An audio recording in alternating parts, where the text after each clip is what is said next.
In the last 10 years, I've written 23 novels. This is my favorite critical review of each of them.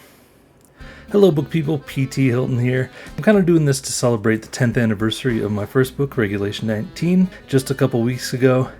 You know, all in all, I've been very lucky as an author. Let's see, my total number of reviews across Amazon, Goodreads, and Audible is about 32,578 with an average rating of 4.52. So very lucky that a lot of people have read my books and a lot of people have taken the time out of their day to leave a review. But let's look at some of the ones that my books didn't work for maybe and what they had to say about it. Alright, let's go ahead and get started with my first novel, Regulation 19. This person says, way too bizarre. It was just way too bizarre for them. I'm not going to read the whole thing on all of these because some of them get pretty long. This person says, I had a hard time believing most people would fall for crap like this and be so easily controlled. Since I'm ridiculously strong-willed, I have no doubt that this was my main reason for not liking this story. So a little self-diagnosis of being ridiculously strong-willed. I don't know, I feel like if you say you're ridiculously strong-willed, you might not be. I think there's a reason that a lot of the victims of con artists always say, oh, I never thought a person like me could be taken advantage of. This person says, waste of tome. I hated it. It was a ridiculous storyline, and I stopped reading it altogether less than halfway through the third set. I kept hoping it would get better, but it kept getting stupider. I'll stick with Stephen King when O want a good story. So I don't know, I feel like that person might have a keyboard problem where the I got replaced with an O or something like that. This one's a 3-star review, which I know 3-star reviews aren't bad or anything, but it's just the most interesting review that had a little bit of a critical nature to it. It was all a bit anticlimactic.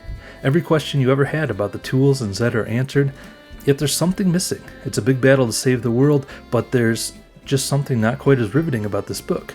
Maybe it's the lack of suspense or the lack of mystery.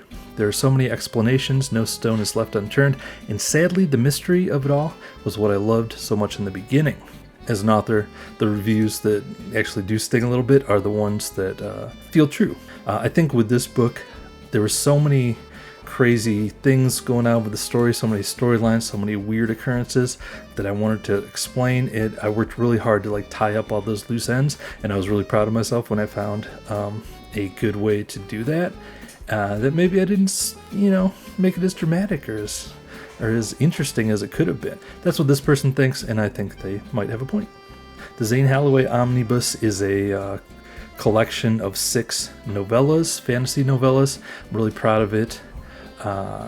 However, this person disagrees. They say, 1 star. This is a collection of short novellas. The description was not clear, and I did not like it very much. Tagged fantasy. Alright, fair enough. The Vampire World Saga. This is a series of 6 novels I wrote with my good friend and still writing partner, Jonathan. He had this concept that I really liked, and so we worked together to bring it to life, and I'm proud of the series. It turned out really cool. This person gave it 2 stars, and their title of the review says it all. A Team Against Vampires. And then when I read that, I thought, yeah, that is exactly what we were going for. So, Misandry. Off to a great start here. This is a book with beta males and women who are unkillable and never make a mistake, that are constantly required to help men do everything. So, very cool review there. A couple things I find really funny actually about this review are that he says it's filled with women who never make a mistake, when the main character, it makes a big part of the plot is she makes a major mistake in the middle of the book that has terrible ramifications and that she regrets the rest of the series. Also, when he says they're beta males who can't do anything by themselves, it's just surrounded by a team of total kick-ass soldiers who are awesome. This person says 2 stars, mediocre. The series slumped to a predictable end. The dialogue in this installment was thin and weak. Overall series was good and a neat premise. Well, thank you for that.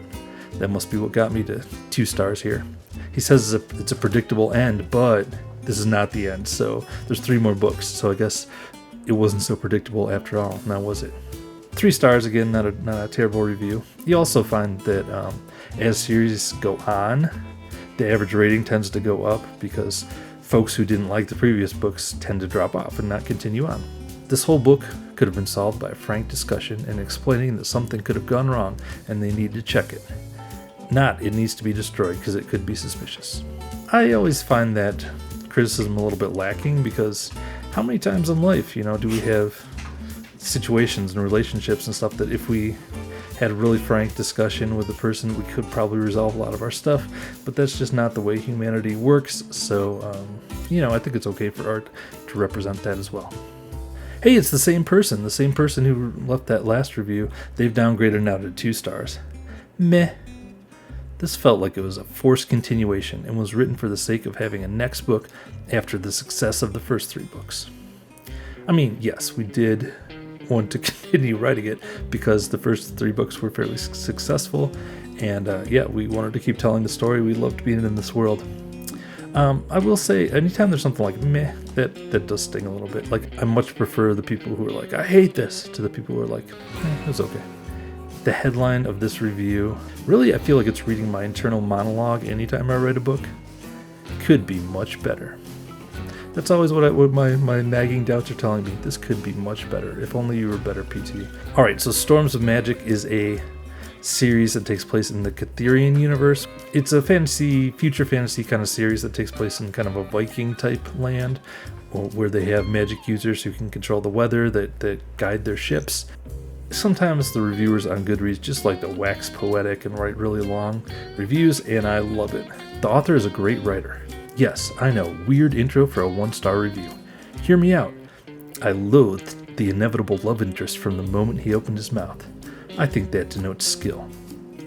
The author managed in 5 pages to make me despise this waste of oxygen and magical talent. The problem is the author is utterly useless as a storyteller. Dun dun dun! Yeah, I know, what a twist. Did you see it coming?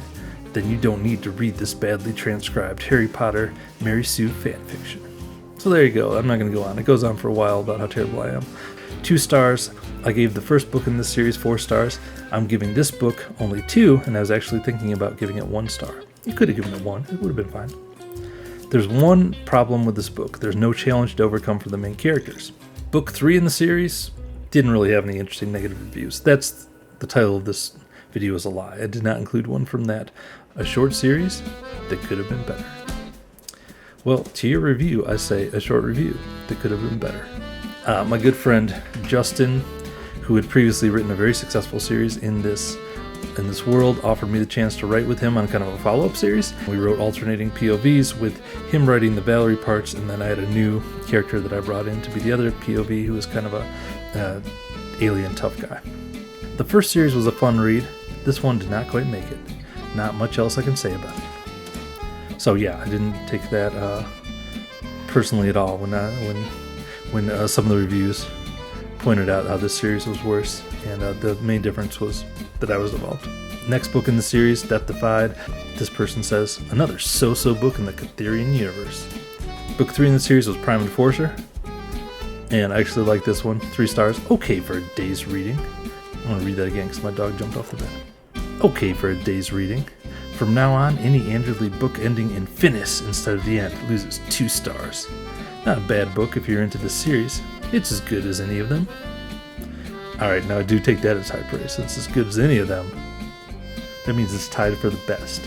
For the last book in the series, I couldn't find any really critical reviews again, so I guess I'm missing 2 books in this from my 23. This video is a lie. Jeez. 2 stars. Supernatural. I guess I didn't read the description closely enough. I wasn't expecting a supernatural story. I thought I would add my review as a heads up. All in all, the story is okay, if that's what you're looking for. I do enjoy a review that provides a public service of some sort. After Found Shadows, what I did next is I re-teamed up with my friend Jonathan, and we wrote a thriller series. It's kind of a tough guy, man on a mission type story, and this series became by far my most popular, best-selling series. It's gotten a lot of love, especially on audio, partly because of our amazing audiobook narrator, Jay Snyder. But not everyone loved it, including this person in the scathing 1-star review that just says, the title of this review is Don't. Just don't. It's so bad. It's root canal bad. If you value your time and money, find another way to spend it. I don't think they liked it, do you? The second book in the series is Ghost Agent, and it makes me wonder if this person is friends, related, whatever, to that other person we just saw the review from of the import, because this person says 1 star.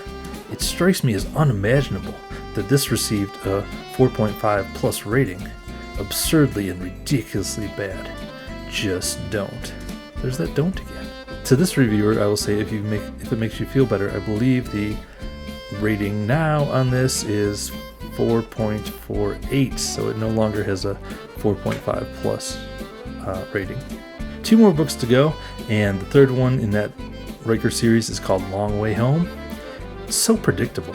No wonder this only cost $5. I listened to the first 2 in the series. They went progressively downhill.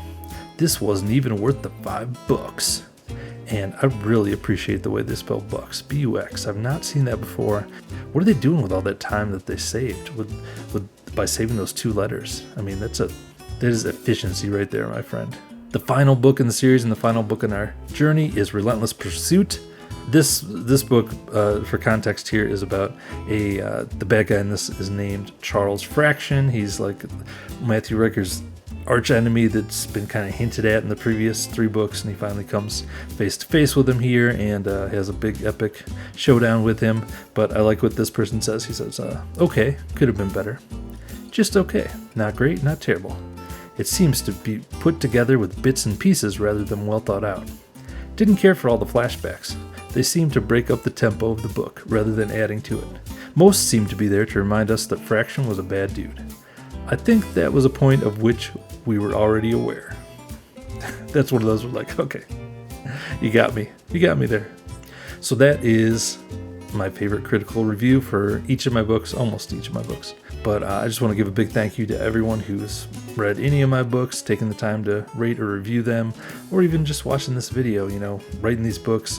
When I published Regulation 19 10 years ago, I self-published it. I didn't know what would come of it, if it would find any sort of readership, and the response blew me away and changed my life. And since then, I've had the pleasure of doing this for 10 years now, and there's no plans to stop anytime soon, hopefully ever, because I'm never going to die.